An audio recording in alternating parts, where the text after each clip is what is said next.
Assalamualaikum warahmatullahi wabarakatuh. Bismillahirrahmanirrahim. Wassalatu wassalamu ala asrafil anbiya'i wal mursalin wa ala alihi wa sahbihi ajma'in, amma ba'du. Pada malam hari ini saya akan mengisi pengajian ngaji online santri milenial yang diprakarsai oleh MWCNU Modung 3 yang bertempatkan di Geraha NU. Kali ini saya akan membacakan kitab Al-Muqtatafat di Ahlil Bidayat. Kitab ini karya dari Kiai Marzuki Mustamar. Beliau termasuk dari Ketua Tanfidiyah PWNU Jawa Timur saat ini. Pada kesempatan kali ini saya akan membacakan bab tentang fadilahnya Al-Quran, mengenai dalil-dalil keutamaan Al-Quran, keutamaan membaca Al-Quran, keutamaan mendengarkan Al-Quran. Namun sebelum itu mari kita awali dengan pembacaan umum kitab. Mudah-mudahan dari pengajian ini kita bisa mendapatkan ilmu yang barokah, manfaat fid dini wad dunya wal akhirah, ala hadiniyah wa ala kulli niyatin shalihah ridwaillah wa li syafaati rasulillah Muhammadin sallallahu alaihi wasallam wa li qadail hawaij wa jalbil masalih lana wa li walidina wa li dafil mafasid anna wa anhum wa li ijabati wal qabul. Al-Fatihah. A'udzu billahi minasyaitonir rajim. Bismillahirrahmanirrahim. Iyyaka na'budu wa iyyaka nasta'in. Ihdinas siratal mustaqim, siratal ladzina an'amta 'alaihim ghairil maghdubi 'alaihim waladdallin. Bismillahirrahmanirrahim. Qala al-mu'allifu rahimahullahu ta'ala wa nafa'ana bihi fid dini wad dunya wal akhirah. Amin. Al-babu al-awwalu fadailul Qur'ani wa suwarin wa ayatin makhsusatin. Bab yang pertama menjelaskan tentang fadilah atau keistimewaan Al-Quran, menjelaskan tentang fadilah surat-surat yang ada di dalam Al-Quran, surat ayat-ayat tertentu yang ada di dalam Al-Quran. Mu'alif di sini membuka pembahasan pertama dengan fadailul Quran ini berdasarkan ada sebagian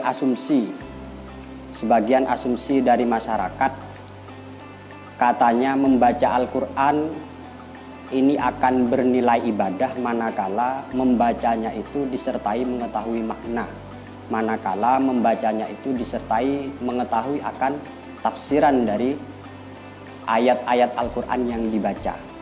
Kalau hanya dibaca maka tanpa mengetahui makna tidak bernilai ibadah. Betulkah demikian? Nah, nanti akan dijelaskan hadis-hadis atau dalil yang menjelaskan bahwa fadailul Quran ini tidak harus dibaca tanpa mengetahui.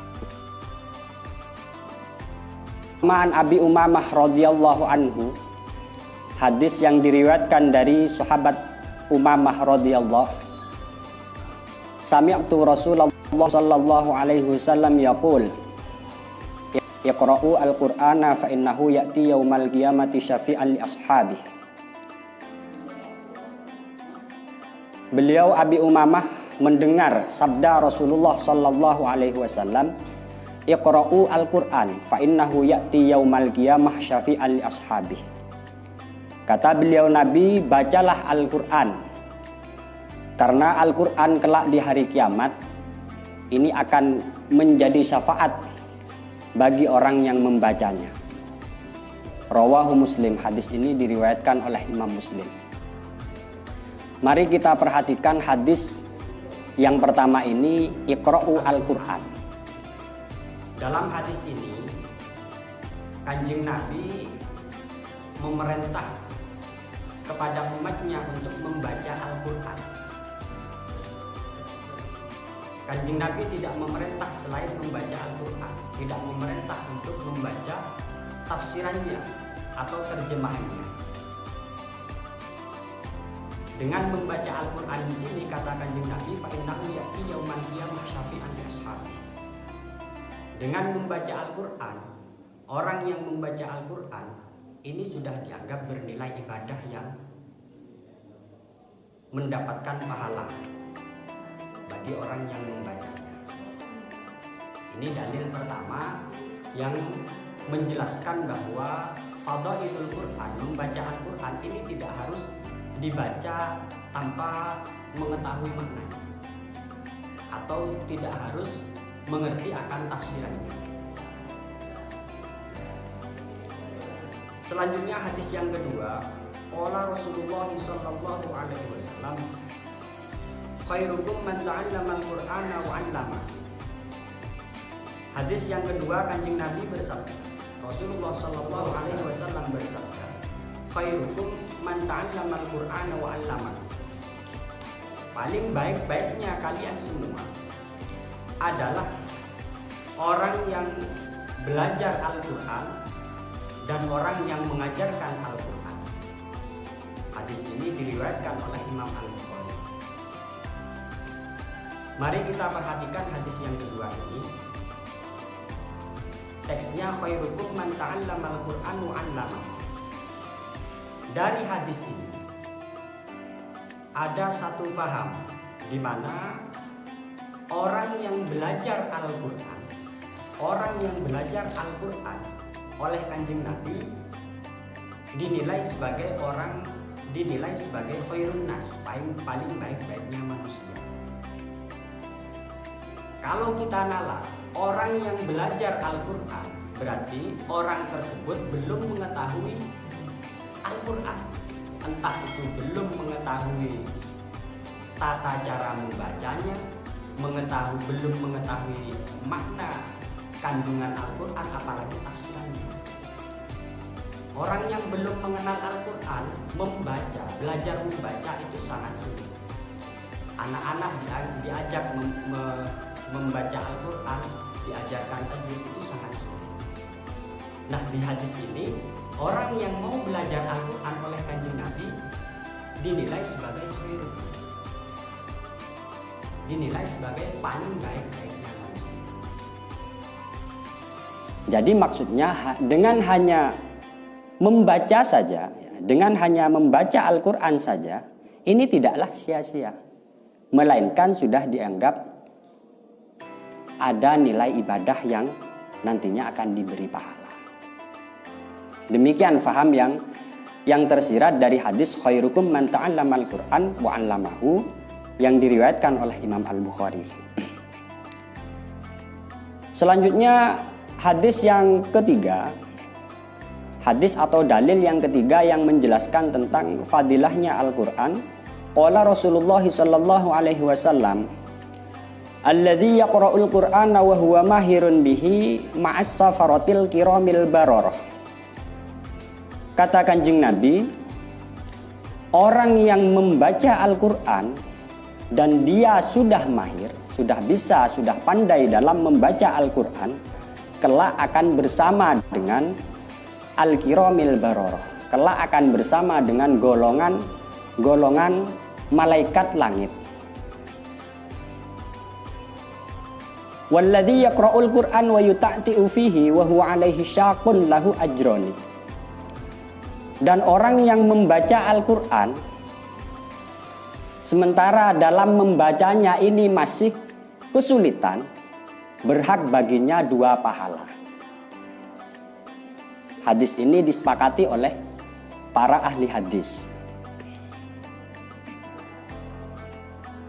Mari kita perhatikan makna as-safratil kiramil bararah. Ini menurut pakar hadis, arti dari as-safaril kiramil bararah adalah malaikat langit, malaikat yang ada di langit. Kita ketahui bersama bahwa malaikat itu kelak di hari kiamat tidak dihisab. Nah, orang-orang yang membaca Al-Quran dan dia sudah pandai membaca Al-Quran, ini kelak akan bersamaan dengan malaikat langit tersebut. Akan bersama dengan malaikat yang tanpa ada hisab. Artinya adalah orang yang mahir Al-Quran kemudian gemar giat membaca Al-Quran, dengan barokahnya dikumpulkan dengan malaikat, ini nanti di hari kiamat akan melewati ujian tanpa hisab, akan melewati ujian tanpa didahului oleh azab. Ini maksud mahir membaca Al-Quran, ini kelak akan berkumpul dengan Al-Kiramil Bararah. Kemudian maksud teks selanjutnya, alladzi yaqra'ul Qur'an wa yuta'ti'u fihi wa huwa 'alaihi syakkun lahu ajrani. Orang yang masih awam dalam membaca Al-Qur'an, orang yang masih awam mengenai Al-Qur'an dan dia berusaha untuk membaca Al-Qur'an, ini oleh Kanjeng Nabi berhak mendapatkan 2 pahala. Artinya dengan hanya membaca Al-Quran sekalipun masih belepotan saja, ini sudah bernilai ibadah. Jadi tidak perlu mahir dulu untuk bisa dianggap membaca Al-Quran itu ada nilai ibadahnya. Demikian yang bisa difaham dari hadis yang ketiga ini. Selanjutnya hadis yang berbunyi man qara'a harfan min kitabillahi falahu hasanatun wal hasanatu bi asyri amsalihha la aqulu alif lam mim harfun walakin alifun harfun wa lamun harfun wa mimun harfun, rawahu at-Tirmidzi, hadisun hasanun sahih. Hadis yang keempat yang artinya barang siapa membaca 1 huruf dari kitabullah, 1 huruf dari Al-Quran, maka berhak baginya 1 kebagusan. Di mana 1 kebagusan ini dilipat gandakan menjadi 10 kali lipat. La aqulu alif lam mim harfun. Kata Kanjeng Nabi, saya tidak katakan alif lam mim dalam Al-Quran itu 1 huruf. Melainkan yang dikatakan 1 huruf ini adalah alif 1 huruf, lam 1 huruf, dan mim 1 huruf. Dilalahnya apa? Dilalahnya adalah membaca 1 huruf dari Al-Quran. Ini mendapatkan 1 kebaikan yang dilipat gandakan menjadi 10. Berarti kalau membaca 3 huruf maka tinggal 1 kali 3. 1 kali 3 dan seterusnya. Membaca awal surat Qaf, membaca surat Nun, Alif Lam Mim, ini akan mendapatkan pahala sebab membacanya.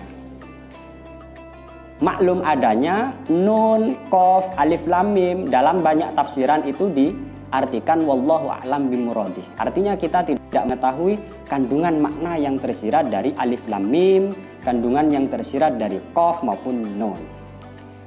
Ini mematahkan asumsi yang menyatakan membaca Al-Quran tanpa disertai makna atau kandungan arti Al-Quran ini dianggap bias atau tidak ada nilai ibadahnya sama sekali. Ini terkait dengan fadailul Quran. Membaca Al-Quran tanpa mengetahui dasar maknanya saja sudah bernilai ibadah. Berarti apabila mahir dalam membaca Al-Quran, ini pahalanya lebih besar daripada pahala yang belum mahir membaca Al-Quran. Membaca Al-Quran disertai dengan tafsiran, ini tentunya akan lebih besar pahala yang didapat. Demikian yang bisa saya paham dari hadis-hadis yang sudah disampaikan tadi. Selanjutnya uhmiyatu hifdzil Qur'ani au ba'dihi wa fihi faidatun wa fadlun kabirun. Bab yang kedua tentang pentingnya menghafal Al-Qur'an. Tentang pentingnya menghafal Al-Qur'an atau menghafal sebagian saja dari Al-Qur'an. Hadis yang pertama, innalladzi laisa fi jawfihi syai'un minal Qur'an kal baitil kharab. Hadis yang berbunyi sesungguhnya orang yang di dalam dadanya tidak ada sedikit pun dari ayat Al-Quran, ini diperumpamakan sebagaimana rumah yang rusak. Diperumpamakan sebagaimana rumah yang rusak. Hadis ini diriwayatkan oleh Imam At-Tirmidzi. Maksudnya adalah pentingnya di sini, walaupun membaca Al-Quran, walaupun menghafal Al-Quran itu bukanlah kewajiban, kecuali surat Fatihah karena berkaitan dengan kewajiban dalam sholat.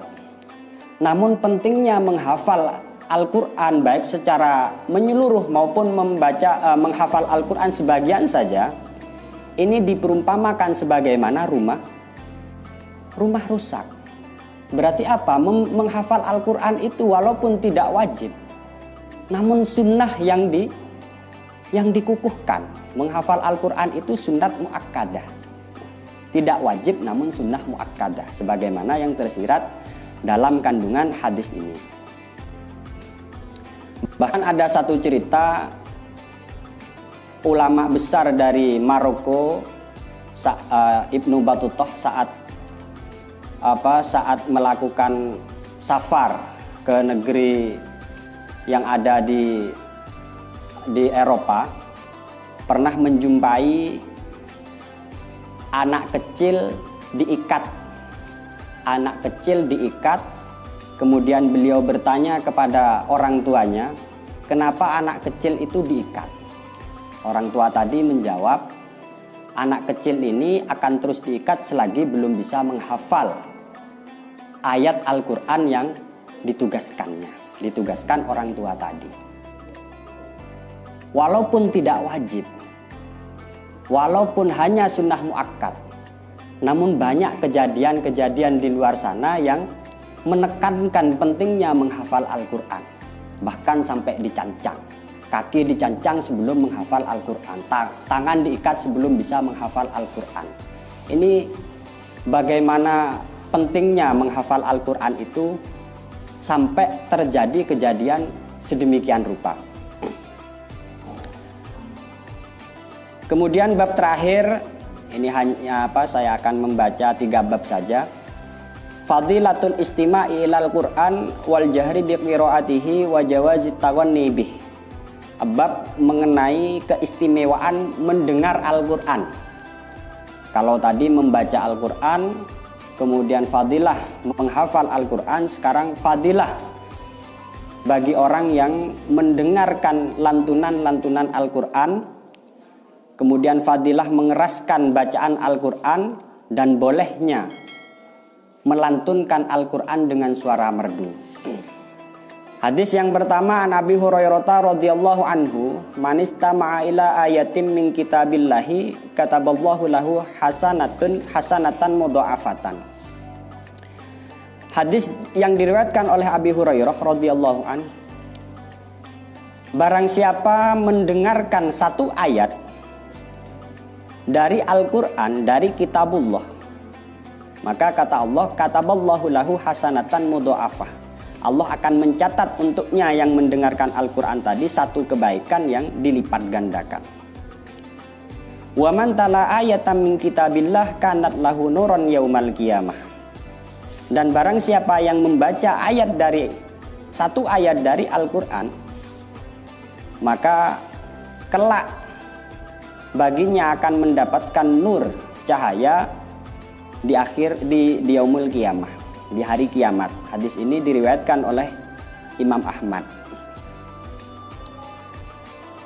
Kemudian man lam yataghanna bil Qur'ani falaisa minna. Ada hadis yang berbunyi man lam yataghanna bil Qur'ani falaisa minna. Rawahu Abu Daud isnadin jayyid.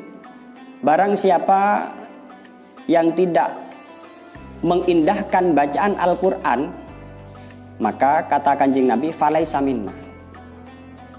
Falaisa minna ini diartikan oleh sebagian ahli hadis bukan termasuk golongan para anbiya dalam hal membaca Al-Quran. Falaisa minna, barang siapa yang membaca Al-Quran tanpa dimerdukan suaranya, falaisa minna. Maka kata Kanjeng Nabi, bukanlah golongan dari para anbiya. Yang mana anbiya ini dalam membaca Al-Qur'annya bihusnis saud, dengan suara yang merdu. Kemudian sebagai catatan tambahan dari saya mengenai fadilahnya darusan, membaca Al-Quran dengan tadarus. Ini ada satu hadis yang menjelaskan akan kesunatan membaca Al-Quran bitadarus atau al-mudarosah. Dalam satu hadis disebutkan ma ijtama'a qaumun fi baitin min buyutillahi yatluna kitaballahi wa yatadarasunahu bainahum illa nazalat alaihimus sakinah wa khasyiyahumur rahmah wa hafathumul malaikah. Dalam hadis ini disebutkan tidaklah berkumpul satu kaum di rumah Allah yang mana mereka membaca Al-Quran dan tadarus Al-Quran kecuali mereka nanti akan mendapatkan sakinah, kecuali mereka akan mendapatkan limpahan rahmat dan akan diliputi oleh para malaikat. Jadi darusan yang sudah mentradisi di bulan Ramadan di masjid, di musola atau di surau, ini hukumnya sunnah muakkad. Hukumnya sunnah muakkad. Namun sebagai catatan, yang dimaksud darusan itu adalah membaca Al-Quran, membacakan Al-Quran untuk orang lain, kemudian orang lain membacakan Al-Quran untuk dirinya. Artinya darusan itu yang betul adalah yang mendapatkan kesunatan itu membaca Al-Quran dengan cara disimak oleh orang lain.